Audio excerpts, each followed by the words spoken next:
ko lahat. Si Sunny Dominguez. Kapabata ko to. Tapaw. Since kindergarten. Valedictorian yan. Valedictorian.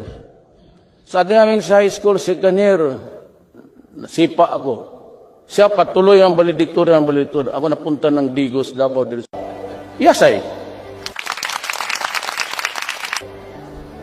Karumate ko man to. Karumate kami sa law school. UP siya, Padre Paura, San Beda ako. Oh. Bright. Doresa. Doon ako napunta sa high school na nandoon si Doresa. Naabutan ko siya. Nauna pa siya graduate sa akin. Anak niya. High school. Ano ba to? Totoo. Doresa was valedictorian, pag-graduate. Puro yan sila valedictorian.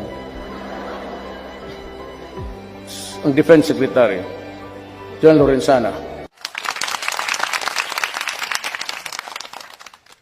Alam mo, hindi ko alam yan.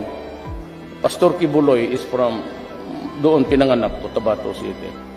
Eh, si Delvin, assigned on sa, he brought in the second, 1 battalion of Scout Ranger noon. Davao, magulo.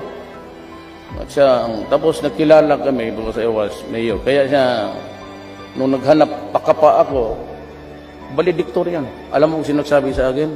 Pastor Kibuloy. Yan ang valedictorian namin. Sa PMA. PMA year ito. Pag puro valedictorian, Kair, good lawyer, si General Esperon. He is my advisor sa national security. Kung tignan mo ang buhay. Tignan mo ang buhay. Trabahante ko lahat.